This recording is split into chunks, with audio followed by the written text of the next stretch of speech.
Well, hello all, and welcome to this, and we're going to talk some more comics. So here we go. I'm going to try to do this where I talk about the comics I read every week. I actually have a lot this week. I usually don't read uh, this many I want to talk about this week, but part of that's because of the new DC thing, and there were a couple more than I read just to kind of check out, because a couple people told me some of these were really good. I didn't care for some of them, but yeah, let's get started. The big one this week, of course, was Action Comics #1, written by Grant Morrison. I'm not the biggest Grant Morrison fan in the world. I will freely say that. It's not that I don't think he's a great writer, because I do think he's a great writer. I think people kind of overrate him at times, but I do think he's a great writer. He's not the type of writer I think that you put on a legacy book like this, because he showed with New X-Men that while he has great concepts and he has great things, he has a tendency to write in a way where it's very hard for somebody to come after him. Anytime you write a legacy book, I think you always have to be kind of thinking, okay, what am I giving the person that comes after me? Am I giving them something? Am I giving them something they won't be able to do much with? And I think that's one of Grant Morrison's faults. Or I think if you look at, say, a guy like, I don't know, Alan Moore. Alan Moore has a way of writing where you could easily see somebody picking up where he left off and maybe not doing as good, but still, being able to do something with it. And I don't think Grant Morrison has that ability. That's just my opinion. I know some people won't agree, but as far as the comic itself, I thought it was good. I wouldn't call it great. This is actually had a major plot hole in it. I won't spoil too much, but this actually had a pretty big plot hole in it, which is kind of surprising because that's very un-Morrison-like. Um, the also the depiction of Superman, which is kind of what I was scared of going into this. Was one of the reasons why I picked it up, because I was very negative on this book, but I wanted to see, if Grant Morrison could prove me wrong, so to speak. So that's kind of why I read this. But the first kind of introduction to Superman just didn't do much for me. It was far too Batman-like for my taste. You had a very Batman-esque scene, except it's Superman, and that's not what Superman is supposed to be. Now, maybe we're going to see a journey where he eventually gets to the point where he is once we get to the Superman comic, Man of Steel, where with Perez, and maybe Perez's will be more of what we consider, the classic Superman. But this definitely was not that, and it was just not what I think people want in their Superman. It's just my opinion. Maybe I'm wrong. I'm sure this sold very well. It'll be interesting to see what it will sell. I would say issues. The third issue going into this is really where we're going to be able to see if this worked or not. But it didn't work for me, so there was that. The next one that I will talk about is Stormwatch 1. This was one that I'm a big fan of the old Stormwatch or Authority. This is really based more on Authority than it is Stormwatch, but they just called it Stormwatch for whatever reason. But this was this was a good book. I wouldn't call it a great book. I think that for #1, I thought it was a good #1 because it did do everything I think a #1 needs to do, except for one thing. Which, let me talk back with Action Comics 1. I think it did everything, just to kind of skip back, everything in a #1 needed to do, um, except there was just stuff wrong with it. It definitely left you wanting for more. I thought the ending was good. I thought the depiction of Lex Luthor was good, which is basically we saw something far more along the lines of what was we saw in Red Son, which I love Red Son and I love that Lex Luthor, so I really liked that.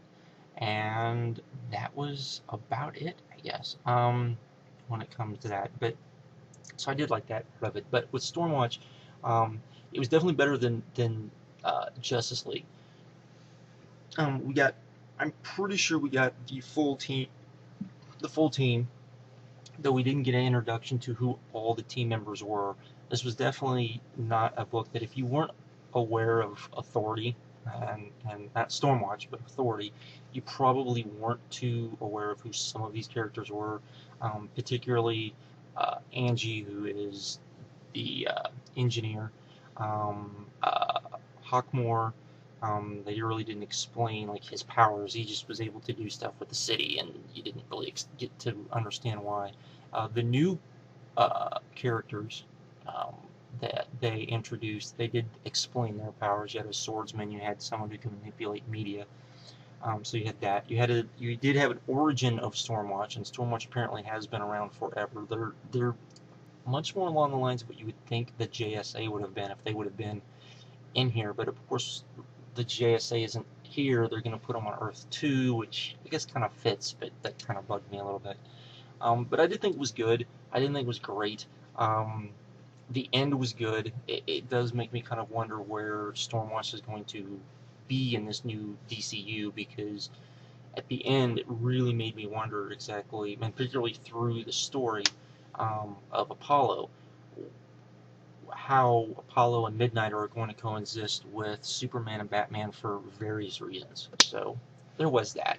The end of the book didn't necessarily leave me wanting to read more, but it left me not as much as I would say Action Comics 1 was, but definitely more so than JLA did, or Justice League did. I keep calling it JLA. So there was that. So that was good. Um, the art was okay. And that was another thing with Action Comics. I really, as good as Morales is, I really just, I thought the art was kind of lackluster, to be kind of honest. And this was okay art. It wasn't great art. The story was pretty good, and it'll be interesting to see where the story goes, though it seems like a story that we've kind of maybe already seen in some of the old Authority stuff. But we'll see where it goes. I thought it was good enough to at least, keep reading for a couple more issues, so there was that. We also had, when sticking with DC, we had Swamp Thing #1, written by Mr. Snyder, who everyone is very keen on. I'm not. I will. Scott Snyder is not somebody who I'm necessarily keen on. I think he's a good writer. Don't get me wrong, but his big claim to fame, because I haven't read any of his Detective Comics stuff, so I haven't read any of his Batman stuff, which I hear is really good. So when Batman #1 will be my kind of first thing with his version of Batman. But American Vampire, which is of course where he kind of got his name, I would say. Um, Reading that, I kind of had the same problem I had with this, and that this was a #1, and the first issue of American Vampire #1, I didn't think it was a very good first issue. I didn't think it was. I thought it was definitely written in a way to where you felt like, oh, you need to read more, which is okay. It's a Vertigo book. There's no reason why it shouldn't be written for trade, in my opinion. That's okay. And here you have Swamp Thing, which again is really more of like a Vertigo book being brought into the proper DCU, and they're going to do probably some weird things with it. But again, it was very well written, and it was a lot of stuff, but it didn't make you necessarily want to read issue 2, and I think that was my problem with American Vampire #1. So there was that. Then we had, and I read Swamp Thing because I heard, that was one I wanted to read, because just to kind of see what he was going to do with it. Then we had Animal Man #1, which I wasn't going to read, but then I heard good things about it, and this was good. This was it maybe not necessarily for me, but it was good. It had a good story, and definitely had a hook at the end. Um, wasn't Morrison's Animal Man, but was still I would say a good version of Animal Man. So there was that. So there's your DC stuff. I would say this was, all of these I would say that I read were better than Justice League #1. I also heard, I think, uh, some of the other books that came out I heard were pretty good too, but I didn't read them, so I can't really comment on them, can I? No. Okay, so then we have Morning Glories #12, and Morning Glories is this weird series, if you don't know what it is, where if I tried to explain what was going on, there's no way I could, but it's one of my favorite comics out right now. It's very hard to explain. It's basically these kids have been brought into this school. They Because of they're thought to be special in some weird way that we don't really know. The school seems to have this cult-like thing going on. You're really not sure. There's this whole science fiction vibe. They may or may not be in in a like pocket reality. We really don't know what's going on, and it's great and wondrous all in the same time. It keeps you guessing. It's one of those things where you don't know what's going on, but it's still great, and that's something very rare. So if you've not checked out Morning Glories, I would definitely say check this one out. This is basically the guidance counselor of the school, who is not we have not seen, shows up, and not to spoil a lot of things, she is not like the rest of the staff, to say the least, in kind of a good way. So there was that. We also had The Boys 58, which is, The Boys, in my opinion, over the last probably, I'd say, 10 issues, really kind of slowed down to a crawl. This was still not a action-packed issue, or a lot of stuff didn't necessarily happen in this issue, but it led to something major happening, which is finally the Boys taking on the Seven, which, yeah, it should be great. If you haven't read The Boys is Garth Ennis's kind of version of superheroes, I guess would be a adequate way of putting it, where the superheroes are more like your pop stars, your movie stars, except ratcheted up a bit. So they're all on drugs, they're all sex addicts, they're all got mental issues. They're on the surface look like superheroes, but once you get below, they're probably far worse than any supervillain you can imagine. So there's that. And then the boys are maybe villains, maybe not, but there was that. So that was good. I definitely look forward to it as pawns on the chess table are being moved around, so that was nice. And then finally we had Kirby Genesis number 3. This is, if you don't know what Kirby Genesis is, this is basically Alex Ross and Kurt Busiek's ode to Jack Kirby, and Dynamite apparently has gotten the rights to some of Kirby's stuff that Kirby still owned, and are taking that and kind of creating their own little universe out of it, and this is the start of it. It's very interesting. If you like old school superhero comics, this is definitely something for you. If you don't, this might not be something you like, because it might skip around too much. The story might not be cohesive enough for you, but this is very old school comic book. Lots of stuff happening in one issue. Lots of, world building going on. There's a lot of stuff thrown at you at one time. So it is, in that case, it might be a little hard to follow, but the art is very good.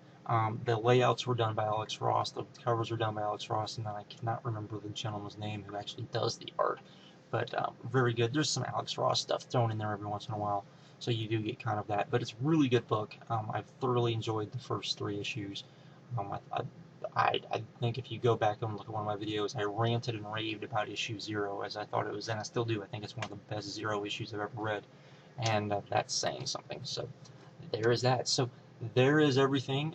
If I read anything next week, which I'm not sure if anything comes out next week, but I'm sure there's some stuff that came out this week that I didn't get, I think. But anyways, so that is that. So yeah, like I said, if I might do this where I just kind of talk about what I've read, particularly the stuff that I recommend that I read. Uh, but those would be the things. Not that I recommend Action Comics #1 per se, but being that that's the big kind of book for the week, I thought that I would at least talk about a little bit. So there we go. So with that, I'm out. Have a good one. Later.